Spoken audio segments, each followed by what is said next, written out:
Yeah, yesterday we were at the airport together. Yeah, we had a quick bite and, you know, some words about Zouk and...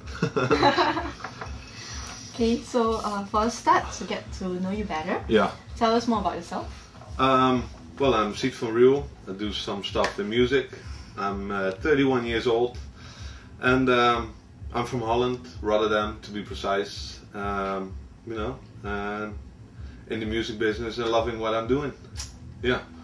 So how do you start getting into DJing? You start from a very young age? Yeah, I was about 12, 13 years old when I you know, first got to know the phenomenon about DJing. I had a tape deck at home, a CD player and one record player. You know, I used to freak around with that, and then I saw a Dutch DJ, hardstyle DJ called the Dark Raver play at a local club, and fell in love with the phenomenon DJ from that moment on. And from that moment on, I knew that I wanted to do that. You know, it took a lot of years before I got there, but yeah, I was about 12, 13, and when I was 16 years old, I became a Dutch champion hardcore DJing on vinyl. Did a lot of club parties back, because in Holland, you know, age is not that big a deal. So I got to play a lot of clubs.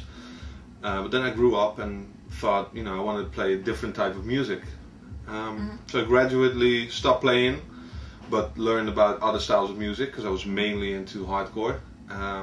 That's approximately around the time where Tiesto, Felix and all these guys were getting into trance music. Took it from there. Yeah, started DJing trance from there, and here we are today. So how would you describe the Van Riel sound? Is there a specific trademark sound that you make? That I make? Yeah. Well, I know my PR manager always like deep, dark, driving, percussive tech trance. And you know what? I like to reflect my personality into my music. So when I'm here now, now I'm excited, and you would have had a computer here and I started making music, would be you know, a cheerful tune, quite uplifting. When I'm feeling down, like I was when I made Rush, my father just had a stroke and he got paralyzed on the left side, and you know, I had to get rid of my emotions. So Rush is you know, a darker song, slower, a bit of a melodic break where, you know, you got a feeling, and then quite aggressive when it comes out of it, but progressive, aggressive. So my sound is me, basically. That's what I like to do with my music. Instead of other producers sitting down and they think like, okay, I need to make an uplifting track. They can make an uplifting track. I sit down and think, okay, what mood am I in today? And make whatever comes out. Yeah, that's basically it, my sound. You broke into the scene in 2006 with early releases such as Felix, My Dream Changing Places. Yeah. So as you mentioned, in 2008, Rush was considered your breakthrough record to be released under Tiesto's Back Home Recordings. Yeah. So how did Tiesto discover you with this track? To be completely honest, when I released Fearless, and actually the guy who released Fearless is here tonight. He's a friend of mine, he lives in Singapore now. And the label, Subtracks, he's here. Tiesto supported that track, and suddenly I got a phone call from his former manager, Dimitri, who's now my manager. This coincidence. And he said, do you want to tour with Tiesto? Do you want to warm up? And I said, yes, yes please. It was my first big gig in trance music. And so we got to know each other through touring. I mean, you know, I never knew him personally before that. Well, I knew him from the hardcore days, but we've lost touch and everything. And so we got to know each other. He kept following me, I kept following him, of course, and he supported me unconditionally. Like every track I made, he dropped in his radio show or live sets. He said really cool stuff about me, you know, being one of the hardest producers around. If he means it or not, you know, you never know. But for me, it was really, really cool. But I got to know him through touring with him actually, and you know, I think I'm really lucky that at that point in time he picked me up, because without that, I don't think I would have been here today at all. No. You were tipped by Tiesto as the hottest producer around. DJ Mag also called you as the next big thing to hit trance. You were also the best new face at the 2008 Trance Awards. So you were ranked 41 at the Trance Addict 2009 polls. And the first time you entered DJ Mag's 100 polls, you were ranked at 85. You must have put in a lot of hard work to get so up to the ranks? Yeah, it is, to be honest, it is hard work, but then again, you know, when you have like for instance you do interviews and probably involved with PR, you love to do it, right? I mean, it's something you do. So I do it with passion. When I'm at home, I'm in the studio 12, 13 hours a day, but you know the end result is rewarding, and you get it all back from when you play out and you see people going nuts. Even if it's not like 100,000 people, it's still satisfaction. But you know, having all these things done, looking back, I never expected it, but it's, you know, I love it, to be honest. I love to live this life. 85 in DJ Mag for the first time, happy about it. Trans Awards, the award for Best New Face.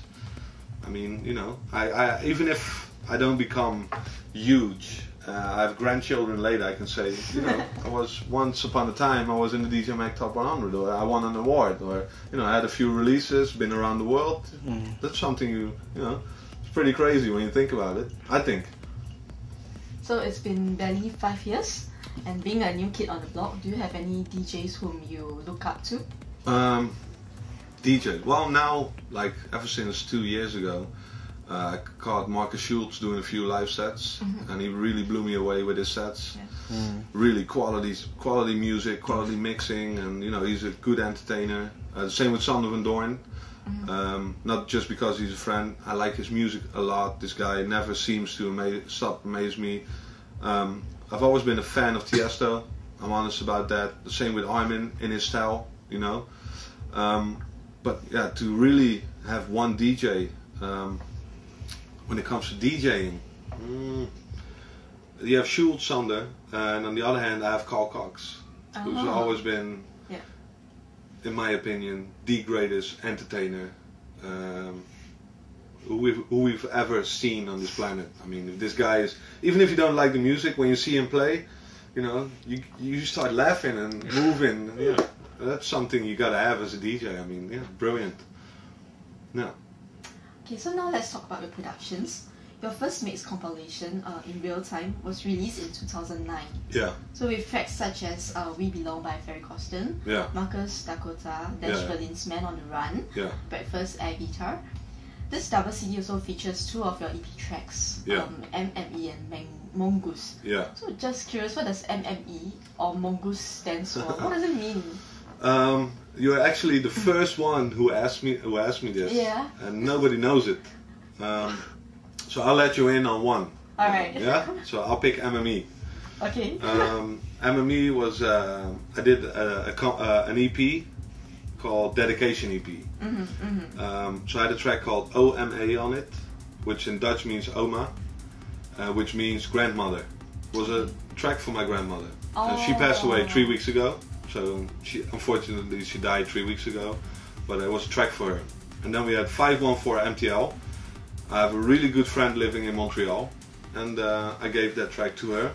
You know, it's ode to her and to the city of Montreal, which I love. And then we have MME, and MME stands for Monique Meijse, which is my girlfriend. That's so for 30 years. Those are her initial of the first name, M, and ME from her last name, MME. And nobody ever asked, well, they asked me, but I never gave the answer. So you actually are the first one. Well, thank you. And Mongoose is a different story.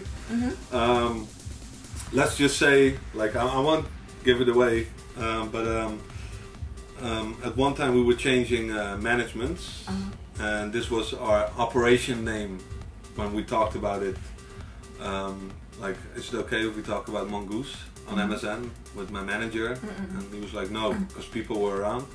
So we gave it a name. Like, Mongoose is an operation name from the 60s or 70s from the CIA. And I used it for that and just called it Mongoose. I just added a D. That was it. Okay, so your 2 other singles released in 2009 were Sunrise and All Rise. These are both peak time tracks. So where do you get the inspiration to produce these 2 tracks? Sunrise was something else, because I did that with one of Tiesto's composers, Geert Heining, and he told me, let's do something with guitar.